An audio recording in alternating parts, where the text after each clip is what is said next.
ओम शांति। आज है 8 फरवरी 2021। मीठे प्यारे बाबा के महावाक्य सुनेंगे। मुरली का सार। मीठे बच्चे, अभी भारत खास और आम सारी दुनिया पर बृहस्पति की दशा बैठनी है। बाबा तुम बच्चों द्वारा भारत को सुखधाम बना रहे हैं। प्रश्न है, 16 कला संपूर्ण बनने के लिए तुम बच्चे कौन सा पुरुषार्थ करते हो? उत्तर, योग बल जमा करने का। योग बल से तुम 16 कला संपूर्ण बन रहे हो। इसके लिए बाप कहते हैं, दे दान तो छूटे ग्रहण। काम विकार जो गिराने वाला है, इसका दान दो तो तुम 16 कला संपूर्ण बन जाएंगे। दूसरी पॉइंट, देह अभिमान को छोड़ देही अभिमानी बनो। शरीर का भान छोड़ दो। गीत है, तुम मात पिता। ओम शांति। मीठे मीठे रूहानी बच्चों ने अपने रूहानी बाप की महिमा सुनी। वह गाते रहते हैं, यहाँ तुम प्रैक्टिकल में उस बाबा का वर्षा ले रहे हो। तुम जानते हो, बाबा हमारे द्वारा ही भारत को सुखधाम बना रहे हैं। जिसके द्वारा बना रहे हैं, ज़रूर वही सुखधाम का मालिक बनेंगे। बच्चों को तो बहुत खुशी रहनी चाहिए। बाबा की महिमा अपरम अपार है। उनसे हम वर्षा पा रहे हैं। अभी तुम बच्चों पर बल्कि सारी दुनिया पर अब बृहस्पति की अविनाशी दशा है। अभी तुम ब्राह्मण ही जानते हो, भारत खास और दुनिया आम सब पर अब बृहस्पति की दशा बैठनी है, क्योंकि तुम अब 16 कला संपूर्ण बनते हो। इस समय तो कोई कला है नहीं। बच्चों को बहुत खुशी रहनी चाहिए। ऐसे नहीं यहाँ खुशी है, बाहर जाने से गुम हो जाए। जिसकी महिमा गाते हैं, वह अब तुम्हारे पास हाजिर है। बाप समझाते हैं, 5000 वर्ष पहले भी तुमको राजाई देकर गया था। अब तुम देखेंगे, आहिस्ते आहिस्ते सब पुकारते रहेंगे। तुम्हारे भी स्लोगन निकलते रहेंगे। जैसे इंदिरा गांधी कहती थी कि एक धर्म, एक भाषा, एक राजाई हो। उसमें भी आत्मा कहती है ना। आत्मा जानती है, बरोबर भारत में एक राजधानी थी जो अभी सामने खड़ी है। समझते हैं, कभी भी सारा खात्मा हो जाए, यह कोई नई बात नहीं है। भारत को फिर 16 कला संपूर्ण ज़रूर बनना है। तुम जानते हो, हम इस योग बल से 16 कला संपूर्ण बन रहे हैं। कहते हैं ना, दे दान तो छूटे ग्रहण। बाप भी कहते हैं, विकारों का, अवगुणों का दान दो। यह रावण राज्य है। बाप आकर इनसे छुड़ाते हैं। इसमें भी काम विकार बड़ा भारी अवगुण है। तुम देह अभिमानी बन पड़े हो, अब देही अभिमानी बनना पड़े। शरीर का भान भी छोड़ना पड़े। इन बातों को तुम बच्चे ही समझते हो, दुनिया नहीं जानती। भारत जो 16 कला संपूर्ण था, संपूर्ण देवताओं का राज्य था, अभी ग्रहण लगा हुआ है। इन लक्ष्मी नारायण की राजधानी थी नहीं। भारत स्वर्ग था। अब विकारों का ग्रहण लगा हुआ है। इसलिए बाप कहते हैं, दे दान तो छूटे ग्रहण। यह काम विकार ही गिराने वाला है। इसलिए बाप कहते हैं, यह दान दो तो तुम 16 कला बन जाएंगे। नहीं देंगे तो नहीं बनेंगे। आत्माओं को अपना अपना पाठ मिला हुआ है ना। यह भी तुम्हारी बुद्धि में है। तुम्हारी आत्मा में कितना पाठ है। तुम विश्व का राज्य भाग्य लेते हो। यह बेहद का ड्रामा है। अथाह एक्टर्स हैं। इसमें फर्स्ट क्लास एक्टर्स हैं। यह लक्ष्मी नारायण, इन्हों का नंबर 1 पार्ट है।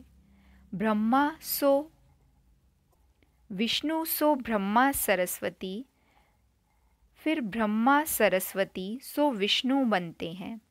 ये 84 जन्म कैसे लेते हैं। सारा चक्र बुद्धि में आ जाता है। शास्त्र पढ़ने से थोड़े ही कोई समझते हैं। वह तो कल्प की आयु ही लाखों वर्ष कह देते हैं। फिर तो स्वास्तिका भी बन ना सके। व्यापारी लोग चोपड़ा लिखते हैं तो उस पर स्वास्तिका निकालते हैं। गणेश की पूजा करते हैं।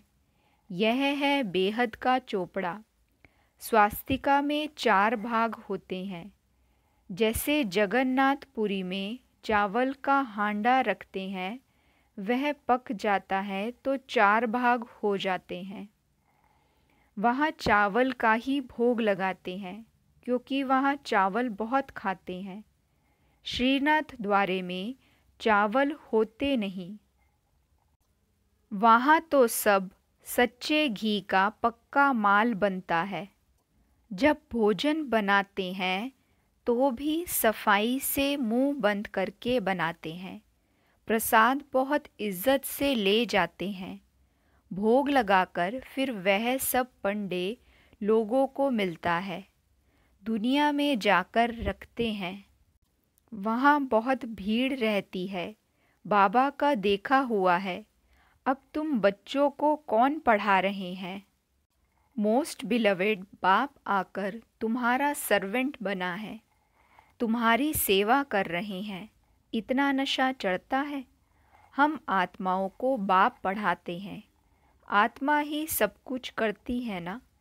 मनुष्य फिर कह देते आत्मा निर्लेप है।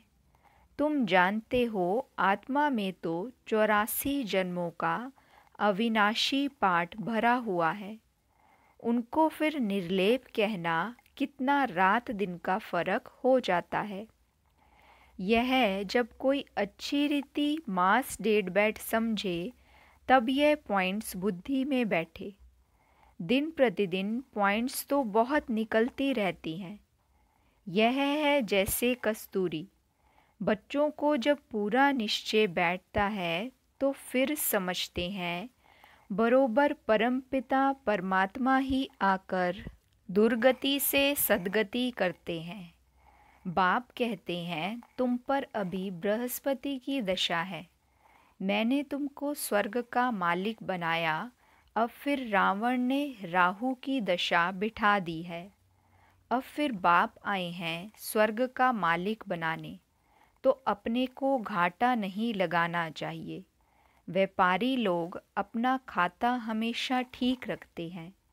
घाटा डालने वाले को अनाड़ी कहा जाता है। अब यह तो सबसे बड़ा व्यापार है। कोई विरला व्यापारी यह व्यापार करे। यही अविनाशी व्यापार है और सब व्यापार तो मिट्टी में मिल जाने वाले हैं। अभी तुम्हारा सच्चा व्यापार हो रहा है। बाप है ज्ञान का सागर, सौदागर रत्नागर। प्रदर्शनी में देखो कितने आते हैं। सेंटर में कोई मुश्किल आएंगे। भारत तो बहुत लंबा चौड़ा है ना। सब जगह तुमको जाना है। पानी की गंगा सारे भारत में है ना। यह भी तुमको समझाना पड़े। पतित पावन कोई पानी की गंगा नहीं। तुम ज्ञान गंगाओं को जाना पड़ेगा। चारों तरफ मेले प्रदर्शनी होते रहेंगे। दिन प्रतिदिन चित्र बनते रहेंगे। ऐसे शोभावान चित्र हों जो देखने से ही मज़ा आ जाए। यह तो ठीक समझाते हैं। अब लक्ष्मी नारायण की राजधानी स्थापन हो रही है। सीढ़ी का चित्र भी फर्स्ट क्लास है। अभी ब्राह्मण धर्म की स्थापना हो रही है। यह ब्राह्मण ही फिर देवता बनते हैं। तुम अभी पुरुषार्थ कर रहे हो तो दिल अंदर अपने से पूछते रहो, हमारे में कोई छोटा मोटा कांटा तो नहीं है, काम का कांटा तो नहीं है। क्रोध का छोटा कांटा वह भी बड़ा खराब है। देवताएं क्रोधी नहीं होते हैं, दिखाते हैं शंकर की आँख खुलने से विनाश हो जाता है। यह भी एक कलंक लगाया है। विनाश तो होना ही है। सूक्ष्म वतन में शंकर को कोई सांप आदि थोड़े ही हो सकते हैं। सूक्ष्म वतन और मूल वतन में बाग बगीचे सर्प आदि कुछ भी नहीं होते। यह सब यहाँ होते हैं। स्वर्ग भी यहाँ होता है। इस समय मनुष्य कांटों मिसल हैं, इसलिए इनको कांटों का जंगल कहा जाता है। सत्युग है फूलों का बगीचा। तुम देखते हो बाबा कैसा बगीचा बनाते हैं, मोस्ट ब्यूटीफुल बनाते हैं, सबको हसीन बनाते हैं, खुद तो एवर हसीन है। सब सजनियों को अथवा बच्चों को हसीन बनाते हैं। रावण ने बिल्कुल काला बना दिया है। अब तुम बच्चों को खुशी होनी चाहिए, हमारे ऊपर बृहस्पति की दशा बैठी है। आधा समय सुख आधा समय दुख हो तो उससे फ़ायदा ही क्या। नहीं, 3/4 हिस्सा सुख, 1/4 हिस्सा दुख है। यह ड्रामा बना हुआ है। बहुत लोग पूछते हैं ड्रामा ऐसा क्यों बनाया है। अरे यह तो अनादि है ना, क्यों बना यह प्रश्न उठ नहीं सकता। यह अनादि अविनाशी ड्रामा बना हुआ है, बनी बनाई बन रही है। किसी को भी मोक्ष नहीं मिल सकता। यह तो अनादि सृष्टि चली आती है, चलती ही रहेगी, प्रलय होती नहीं। बाप नई दुनिया बनाते हैं, परंतु उसमें गुंजाइश कितनी है। जब मनुष्य पतित दुखी होते हैं तब बुलाते हैं। बाप आकर सबकी काया कल्पतरु बनाते, जो आधा कल्प तुम्हारी कभी अकाले मृत्यु नहीं होगी। तुम काल पर जीत पाते हो। तो बच्चों को बहुत पुरुषार्थ करना चाहिए। जितना ऊंच पद पाएं उतना अच्छा है। पुरुषार्थ तो हर एक जास्ती कमाई के लिए करता ही है। लकड़ी वाले भी कहेंगे हम जास्ती कमाई करें। कोई ठगी से भी कमाते हैं। पैसे पर ही आफत है। वहाँ तो तुम्हारे पैसे कोई लूट ना सके। देखो दुनिया में तो क्या क्या हो रहा है। वहाँ ऐसी कोई दुख की बात नहीं होती है। अब तुम बाप से कितना वर्षा लेते हो। अपनी जांच करनी चाहिए, हम स्वर्ग में जाने के लायक हैं। नारद का मिसाल। मनुष्य अनेक तीर्थ आदि करते रहते हैं, मिलता कुछ भी नहीं। गीत भी है ना, चारों तरफ लगाए फेरे, फिर भी हरदम दूर रहे। अब बाप तुमको कितना अच्छी रीति यात्रा सिखलाते हैं, इसमें कोई तकलीफ नहीं। सिर्फ पाप कहते हैं मामेकम याद करो तो विक्रम विनाश होंगे। बहुत अच्छी युक्ति सुनाता हूँ, बच्चे सुनते हैं। यह मेरा लोन लिया हुआ शरीर है। इस बाप को कितनी खुशी होती है, हमने बाबा को शरीर लोन पर दिया है। बाबा हमको विश्व का मालिक बनाते हैं, नाम भी है भागीरथ। अभी तुम बच्चे रामपुरी में चलने लिए पुरुषार्थ कर रहे हो, तो पूरा पुरुषार्थ में लग जाना चाहिए। कांटा क्यों बनना चाहिए। तुम ब्राह्मण ब्राह्मणियाँ हो, सबका आधार मुरली पर है। मुरली तुमको नहीं मिलेगी तो तुम श्रीमत कहाँ से लेंगे। ऐसे नहीं, सिर्फ एक ब्राह्मणी को ही मुरली सुनानी है। कोई भी मुरली पढ़कर सुना सकते हैं। बोलना चाहिए आज तुम सुनाओ। अब तो प्रदर्शनी के चित्र भी समझाने के लिए अच्छे बने हैं। यह मुख्य चित्र तो अपनी दुकान पर रखो, बहुतों का कल्याण होगा। बोलो, आओ तो हम आपको समझाएं। यह सृष्टि का चक्र कैसे फिरता है। किसका कल्याण करने में थोड़ा टाइम गया तो हर्जा थोड़े ही है। उस सौदे के साथ यह सौदा करा सकते हो। यह बाबा का अविनाशी ज्ञान रत्नों का दुकान है। नंबर 1 है सीढ़ी का चित्र और गीता के भगवान शिव का चित्र। भारत में शिव भगवान आया था, जिसकी जयंती मनाते हैं। अब फिर वह बाप आया है, यज्ञ भी रचा हुआ है। तुम बच्चों को राजयोग का ज्ञान सुना रही हैं। बाप ही आकर राजाओं का राजा बनाते हैं।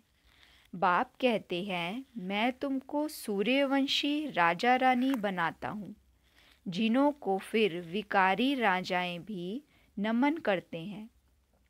तो स्वर्ग का महाराजा महारानी बनने का पूरा पुरुषार्थ करना चाहिए। बाबा कोई मकान आदि बनाने की मना नहीं करते हैं। भल बनाओ, पैसे भी तो मिट्टी में मिल जाएंगे। इससे क्यों ना मकान बनाए आराम से रहो। पैसे काम में लगाने चाहिए।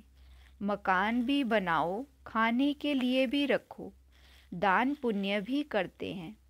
जैसे कश्मीर का राजा अपनी प्रॉपर्टी जो प्राइवेट थी वह सब आर्य समाजियों को दान में दे दिया। अपने धर्म जाति के लिए करते हैं ना। यहाँ तो वह कोई बात नहीं, सब बच्चे हैं। जाति आदि की बात नहीं, वह है देह की जाति आदि। मैं तो तुम आत्माओं को विश्व की बादशाही देता हूँ। पवित्र बनाए। ड्रामा अनुसार भारतवासी ही राज्य भाग्य लेंगे। अब तुम बच्चे जानते हो, हमारे ऊपर बृहस्पति की दशा बैठी हुई है। श्रीमत कहती है, मामेकम याद करो और कोई बात नहीं। भक्ति मार्ग में व्यापारी लोग कुछ न कुछ धर्माऊ ज़रूर निकालते हैं। उसका भी दूसरे जन्म में अल्पकाल के लिए मिलता है। अब तो मैं डायरेक्ट आया हूँ, तो तुम इस कार्य में लगाओ। मुझे तो कुछ नहीं चाहिए। शिव बाबा को अपने लिए कोई मकान आदि बनाना है क्या? यह सब तुम ब्राह्मणों का है। गरीब साहूकार सब इकट्ठे रहते हैं, कोई कोई बिगड़ते हैं। भगवान के पास भी समदृष्टि नहीं है। कोई को महल में, कोई को झोपड़ी में रखते हैं। शिव बाबा को भूल जाते हैं। शिव बाबा की याद में रहें तो कभी ऐसी बातें ना करें। सबसे पूछना तो होता है ना। देखा जाता है यह घर में ऐसा आराम से रहता है तो वह प्रबंध देना पड़े। इसलिए कहते हैं, सबकी खातिरी करो। कोई भी चीज़ ना हो तो मिल सकती है। बाप का तो बच्चों पर लव रहता है, इतना लव और कोई का रह ना सके। बच्चों को कितना समझाते हैं, पुरुषार्थ करो, औरों के लिए भी युक्ति रचो। इसमें चाहिए 3 पैर पृथ्वी के, जिसमें बच्चियां समझाती रहें। कोई बड़े आदमी का हॉल हो, हम सिर्फ चित्र रख देते हैं। 1-2 घंटा सुबह शाम को क्लास कर चले जाएंगे। खर्चा सब हमारा, नाम तुम्हारा होगा। बहुत आकर कौड़ी से हीरे जैसा बनेंगे। अच्छा, मीठे मीठे सिकिलदे बच्चों प्रति माता पिता बाप दादा का याद प्यार और गुड मॉर्निंग। रूहानी बाप की रूहानी बच्चों को नमस्ते। हम रूहानी बच्चों की रूहानी माता पिता बाप दादा को दिल व जान सिक व प्रेम से नमस्ते नमस्ते नमस्ते जी। गुड मॉर्निंग बाबा, शुक्रिया बाबा, शुक्रिया। वहाँ मेरा भाग्य, वहाँ मेरे भाग्य विधाता बाबा। धारणा के लिए मुख्य सार है, पहली पॉइंट, जो भी अंदर में कांटे हैं उनकी जांच कर निकालना है। रामपुरी में चलने का पुरुषार्थ करना है। दूसरी पॉइंट, अविनाशी ज्ञान रत्नों का सौदा कर किसी का भी कल्याण करने में समय देना है। हसीन बनना और बनाना है। वरदान है, फुल स्टॉप द्वारा श्रेष्ठ स्थिति रूपी मेडल प्राप्त करने वाले महावीर भव। फुल स्टॉप द्वारा श्रेष्ठ स्थिति रूपी मेडल प्राप्त करने वाले महावीर भव। बाबा समझाते, इस अनादि ड्रामा में रूहानी सेना के सेनानियों को कोई मेडल देता नहीं है, लेकिन ड्रामा अनुसार उन्हें श्रेष्ठ स्थिति रूपी मेडल स्वतः प्राप्त हो जाता है। यह मेडल उन्हें ही प्राप्त होता है जो हर आत्मा का पाठ साक्षी होकर देखते हुए फुल स्टॉप की मात्रा सहज लगा देते हैं। ऐसी आत्माओं का फाउंडेशन अनुभव के आधार पर होता है, इसलिए कोई भी समस्या रूपी दीवार उन्हें रोक नहीं सकती। स्लोगन है, हर परिस्थिति रूपी पहाड़ को पार कर अपनी मंजिल को प्राप्त करने वाले उड़ता पंछी बनो। हर परिस्थिति रूपी पहाड़ को पार कर अपनी मंजिल को प्राप्त करने वाले उड़ता पंछी बनो। अच्छा, ओम शांति।